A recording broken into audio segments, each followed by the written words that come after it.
Nuclear stability. Here I'm going to look at what conditions lead to stable nuclei.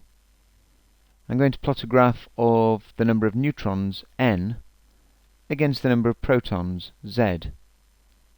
First I'm going to add this line, which shows where the number of neutrons equals the number of protons. The first isotope I'll add to the graph is neon 20. This has 10 protons and 20 minus 10, which is 10 neutrons, and it appears on this line.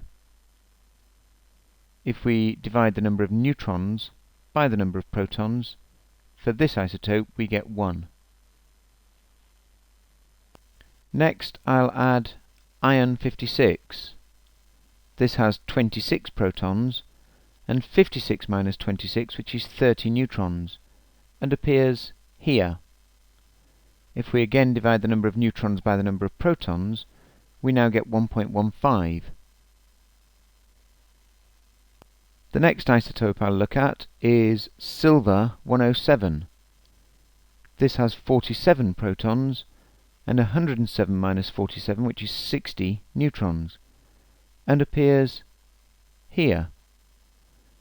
Again, doing number of neutrons divided by number of protons, we've now moved up to 1.28. Finally, up here we have tungsten 184. This has 74 protons and 184 minus 74, which is 110 neutrons. It appears here, and doing the number of neutrons divided by the number of protons gives us now 1.49.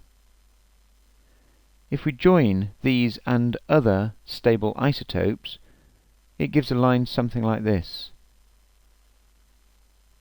So we see that as the nuclei get larger, they need a greater proportion of neutrons to protons to remain stable.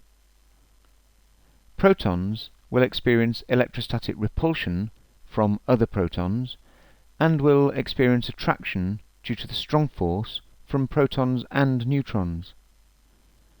Neutrons, however, add strong force to a nucleus without experiencing or providing any electrostatic repulsion.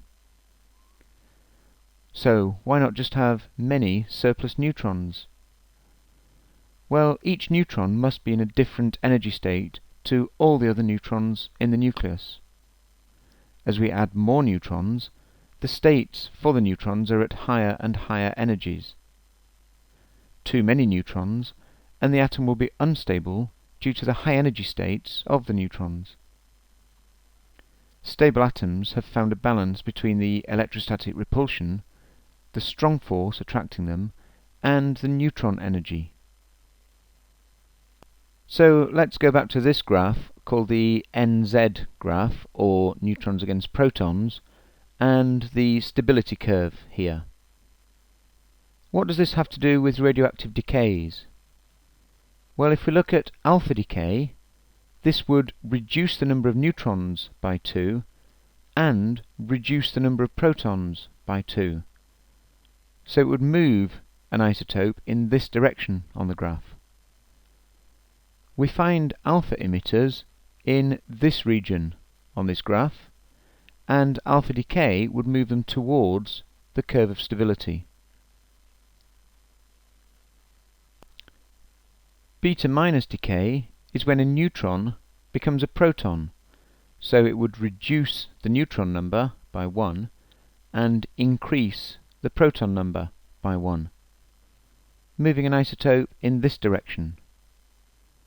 We find beta minus emitters in this region, and so beta minus decay would also move them closer to the stability curve.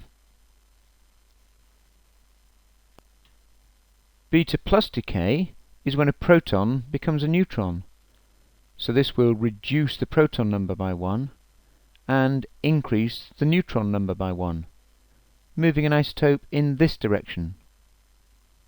And we find beta plus emitters in this region, where a beta plus decay would again move them closer to the stability curve. So you see, by undergoing alpha or beta decay, isotopes are moving closer to a position of stability. Another way of looking at this is to say that alpha emitters are simply too big. They have 84 or more protons. Beta minus emitters have too many neutrons.